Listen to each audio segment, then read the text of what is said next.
welcome. This is James Corbett of CorbettReport.com. And I'm James Evan Pilato of MediaMonarchy.com, and this is The New World Next Week. This is episode 148, our weekly video series that gives you some of the best and most important developments going on in the world of alternative news and open source intelligence.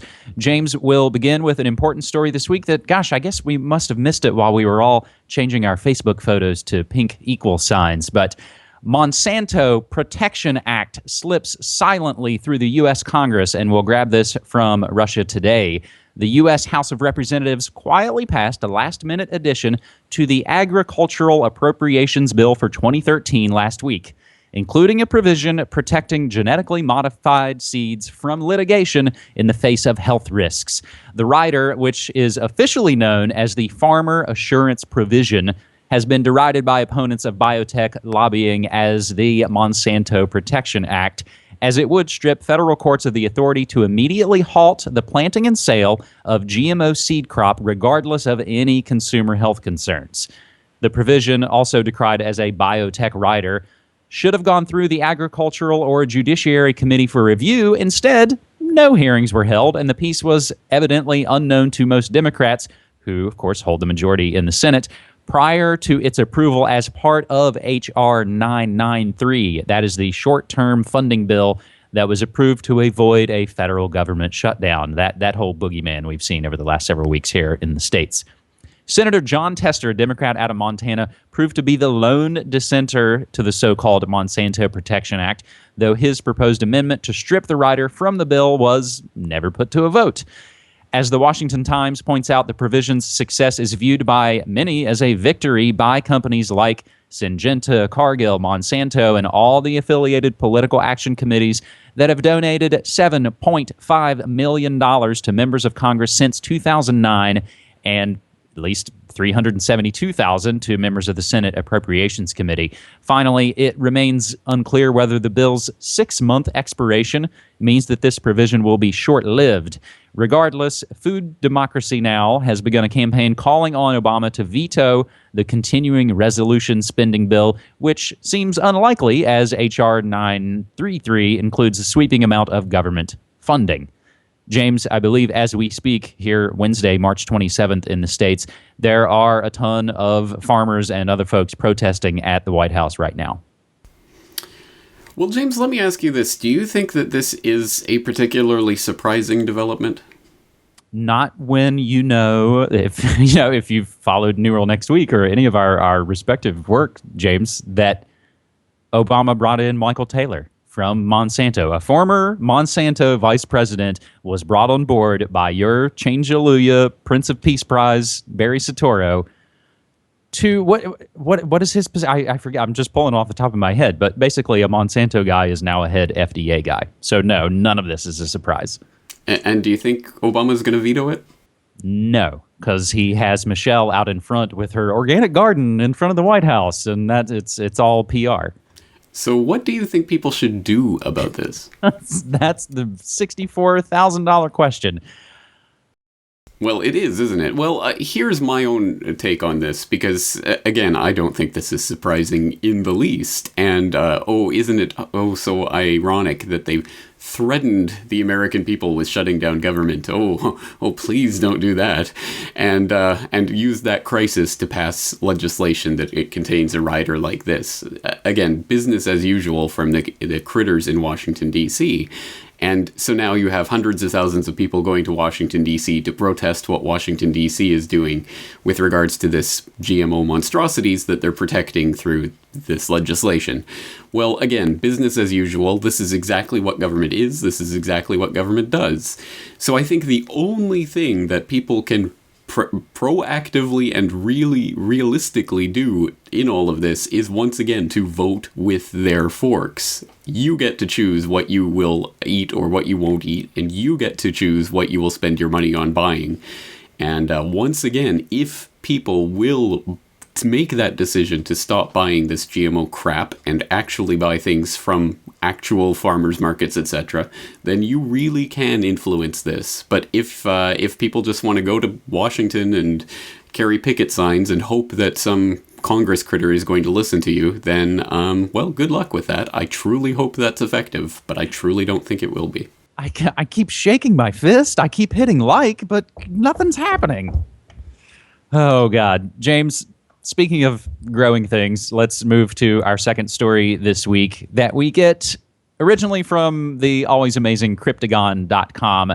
Kerry and Karzai bury the hatchet in their Kabul meeting, and I think it's quite important, and this is, for me, what sealed the deal of another great piece from Cryptagon.com, is the sequence of events. And that would be March 10th, 2013. Karzai says Taliban in service to America, meaning that perhaps he's feeling like he's not getting enough of his opium cut. 2 days later, March 12th, over 20 tons of heroin seized in Afghanistan. Could that be Karzai saying, can you hear me now? And finally, the 25th of March, just 2 days ago, John Skull and Bones Kerry makes unannounced trip to Afghanistan. So now, from the Associated Press, eager to overcome a bout of bickering, the new Secretary of State, and of course, James, we've gone over this, I believe, before. John Kerry is the fixer, brought in whenever the Western Empire needs some help and needs shoring up of its limited hangout exposure. Secretary of State John Kerry and Afghan President Hamid Karzai made a show of unusual unity between their two nations on Monday. The friendly display came as the U.S. military ceded control of its last detention facility in Afghanistan, ending a long-standing irritant in relations. Kerry arrived in the Afghan capital of Kabul on an unannounced visit amid concerns that Karzai may be jeoparding progress in the war against extremism with anti-American rhetoric. After a private meeting, Kerry said he and Karzai were on the same page on security and reconciliation issues and brushed aside suggestions that relations were in peril. At a joint news conference after their talks, Karzai told reporters that his comments in a nationally televised speech had been misinterpreted by the media. Kerry demurred on that point, but said people sometimes say things in public that reflect ideas they have heard from others but don't necessarily agree with. Quote, we're on the same page. I don't think there is any disagreement between us, and I am very, very comfortable with the president's explanation. End quote, John Skull and Bones Kerry. James? Yeah, this is interesting, isn't it? Well, this is clearly a reflection of what's going on with behind-the-scenes politics here, with the 2014 pullout looming. And however that takes place, I'm sure that there will be some sort of ceremonial pullout, but there will still be troops left in the country, just like in Iraq. So we'll see exactly how that develops. But obviously, Karzai comes from a drug-dealing CIA-related family, so he obviously is looking for his cut in all of this, and obviously worried about his position in the country after the U.S. forces pull out as well. So I'm sure he's doing a little bit of his own bickering and dealing on the side here, and that's partially what we saw. But it's interesting that during that last couple of weeks, he was coming out saying all the types of things that we say, like the fact that the U.S. is working with the Taliban to create destabilization, to create the need for the forces to remain, and things like this, the exact types of arguments that I would have put forward. So interesting how the truth slips out in moments like that, but it looks like they've brought him back on side, at least for the time being. They've they've oiled that squeaky wheel, so we'll see how long this détente lasts. But again, Karzai is probably just here trying to get what he can out of all of this. So we'll continue to follow this, but it looks like business is returning to usual in Kabul, aka Virginia, Langley, Virginia mini, or whatever you want to call it. Well, James, you kind of reminded me. That's what on Ground Zero, we call it's business as usual in the apocalypse. And actually, we'll include as a related note, we just had on the show last Friday night, which was March 22nd, which folks should know is 322, the Skull and Bones number. We had the one and only Chris Millegan of Trine Day Books on to get into his plethora of knowledge about 322 Skull and Bones. And like you said, CIA drug running. That's why John Kerry is intimately connected in all of this, because it goes back centuries now. Right, and also let's not forget that Kerry was the one who covered up the CIA drug running. He did the commission that exposed it in the limited hangout. So he's up to his eyeballs in this, plus the Skull and Bones opium connection. So again, absolutely, there's a lot of connections here.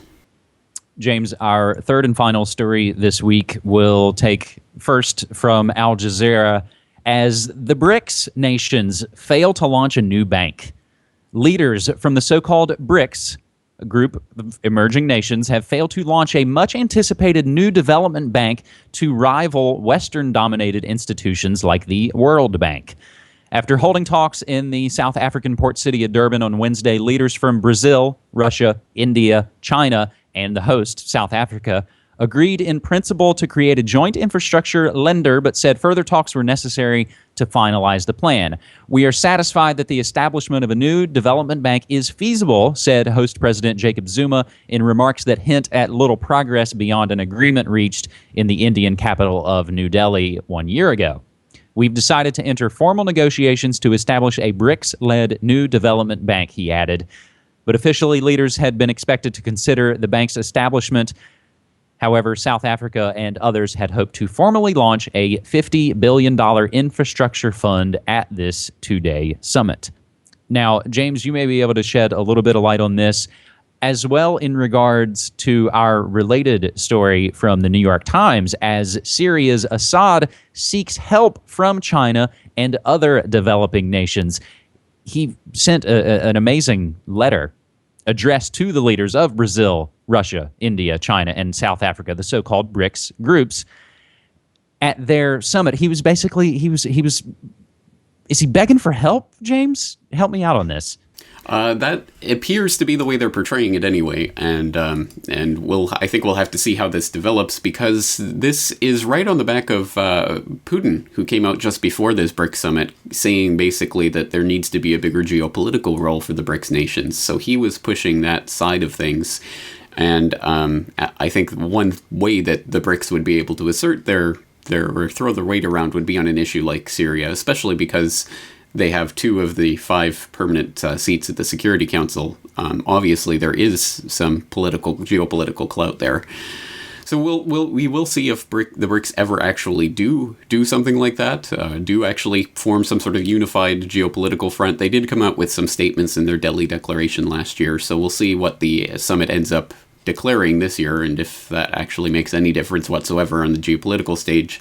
As for the development bank, it's interesting to me that the big holdout, or what seems to be the big holdout here, is India, who shot down the idea of locating the bank in Shanghai. And they've also apparently shot down a deal that was going to see China contributing $41 billion, 3 of the others contributing $18 billion, and South Africa contributing $5 billion. For a $100 billion capitalization. Apparently, India shot that down as well. So because they're afraid of Chinese influence over the bank, and that's interesting, because obviously this shows the discord that's happening within the group, and obviously China would be, in a way, the big beneficiary from a bank like that, especially if it ended up being denominated in yuan. They haven't really decided on something like that yet either, but that would be a big sticking point, I imagine. So there is a lot of work to go before a development bank takes off, apparently, and in a way, I think that the West is breathing a collective sigh of relief, because obviously the BRICS do represent a potential threat to the IMF World Bank structure, and as people have pointed out, I mean, another global hegemon is going to be not much better than the existing global hegemon, but at the very least, it's some sort of counterbalance to what's happening right now with NATO and the US and the IMF and the World Bank and all of those hegemons. So, at any rate, it looks like that if this development bank doesn't come together at this summit, I imagine there isn't a lot of momentum behind it. It's already been in development for a year, so if they're going to put it off to the back burner for another year, it shows that the BRICS are either ineffective or are falling apart, which is exactly what the Western media has been touting for so long. So kind of a disappointing result from the BRICS perspective, and we'll see. I mean, we'll still have to see what the final declaration reads like. It hasn't been released at the time that we're recording this, but again, it just goes to show that the BRICS may be more of an illusion than anything else, which a lot of people thought they were all along anyway. So, James, just in closing here, we'll make reference to and perhaps include one update. We weren't on the air last week with the New World Next Week, but we were going to cover all the situations in Cyprus. So as we speak right now, they are getting ready to reopen the banks. So again, while by the time folks are watching this, the banks in Cyprus will reopen, and they're talking about putting a cap on how much money people can take out. There are also stories that basically all the big money all slipped out during this bank holiday. So a lot of interesting things going on and a lot of things to pay attention to, James. Too much, as always, but good to have you here to start covering some of it. So we'll leave it there for now. But anyway, thank you again for 3 great stories. Thanks so much, man. Take care.